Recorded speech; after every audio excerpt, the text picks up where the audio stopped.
Hi and welcome back to my channel. Now today is not a cooking show and my channel is not about cooking, but I've got to show you guys my lazy man's kebabs, or as we call them in South Africa, Sosaties. I'll be using robot peppers. I've got a nice Texan steak, as we call them in South Africa, or for those guys watching in South Africa, a blowball steak.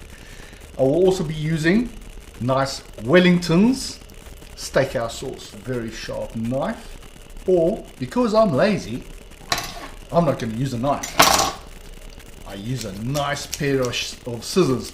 Now these scissors are dedicated for the kitchen. I have cleaned them and I will clean them again before I actually start cutting the meat. Let me show you how simple this actually is.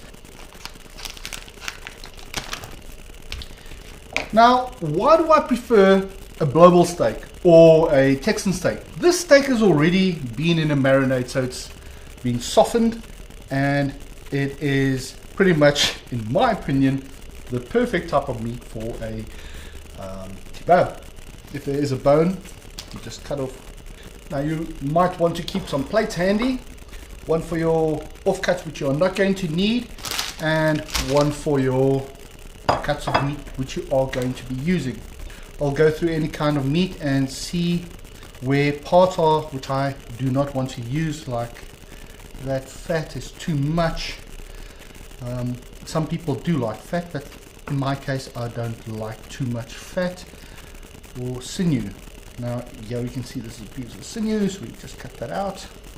Now you could use virtually any kind of meat if you like a steak or whatever, but in my case I found that this prepared Texan steak is pretty much ready to go straight into a Sosatie. There we go. Look at that great piece of meat there. There's just one little piece of fat there that I want to cut out. If you like the fat, keep the fat, cut that into its own block. For those of you who like using knives, yes, a knife is a great thing, but for those guys who are, I'm not going to say lazy, but want to make their lives easier, I love a pair of scissors. Do bear in mind that the pair of scissors that you use in your kitchen should be a dedicated kitchen scissors. That just goes to show how easy it is to prepare meat with a pair of scissors. Now you want blocks. I like them approximately this size. I like to keep them into fairly large block sizes. When you get a piece of meat like this, it's often easier just to cut it down a line like that. Now doing that with a knife is actually pretty difficult sometimes, but with a pair of scissors it makes life so much easier. I cannot fathom why more people don't use scissors. The other nice advantage of using scissors is that you're not going to cut yourself as easily. When I work with a sharp knife, I tend to cut the fingers because I'm not adept at using a knife in the kitchen. Now that we have made nice blocks of all the meat, cleaned our surfaces, we are ready to proceed to our peppers. I'm going to give the peppers a quick rinse, nice and clean now. Cut out the centers.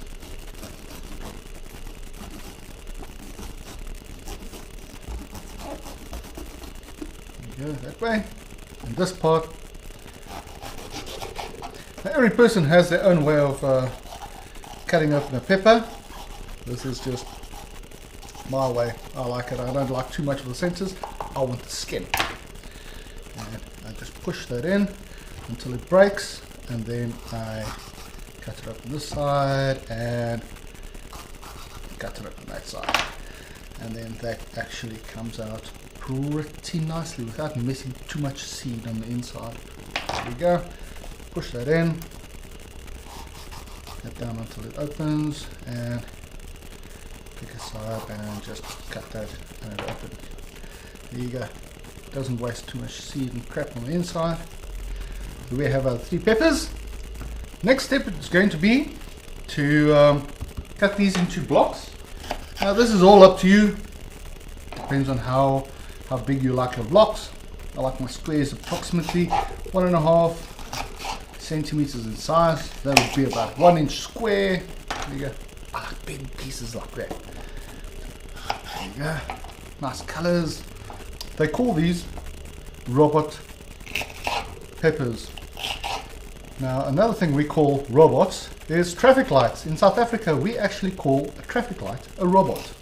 So if you ever visit South Africa and you ask for directions and people tell you to turn right at that robot and turn left at the next robot, they are referring to traffic lights. So there we go. Now my peppers are actually a little more than I thought they would be, and the red ones are not quite fitting in yet. But let's squeeze them in because I need the space.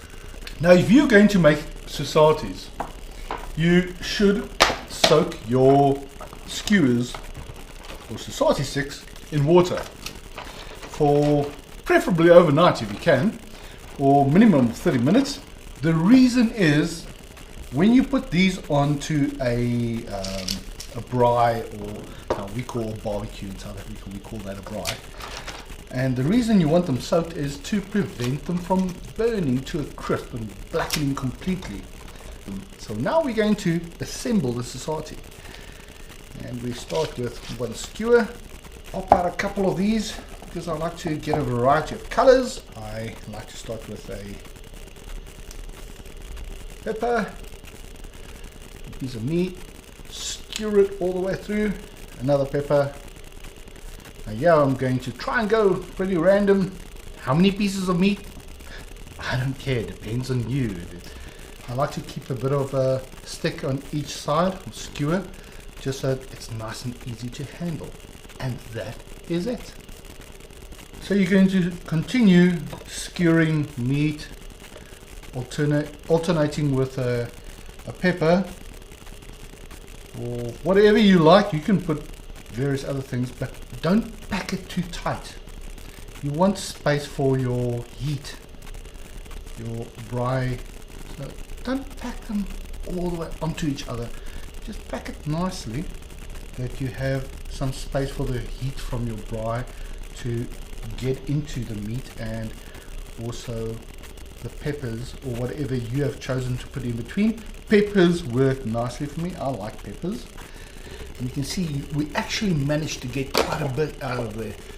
Now guys, don't mess up this next step. This is absolutely crucial. It's critical. Don't mess this up.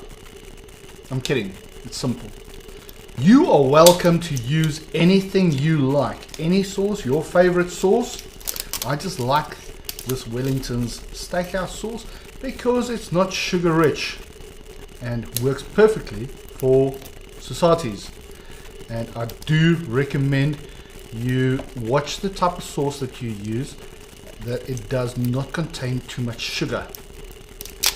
Because sauces high in sugar are going to burn, and this Wellington Steakhouse sauce is not high in sugar. So we take our Wellington's sauce and we are going to be absolutely liberal. If you like, you can actually fill up the whole holder, but this is not that big. Every now and again I'm going to lift these and I'm going to mix them, and these are going to go into a fridge overnight with the sauce. I'm just going to put a little bit more sauce over. Put this in the fridge. It's going to draw the juices of everything into the meat, the peppers, the taste and everything. All you need to do is put this on the braai or the barbecue, or even in the oven if you like, at 180 degrees for as long as you need to get it to be cooked. So here you guys go. That is the way I make the Lazy Man's Sosati. Hope you enjoyed that. Click like and subscribe. I'm going to bring you a lot more videos, not all cooking related.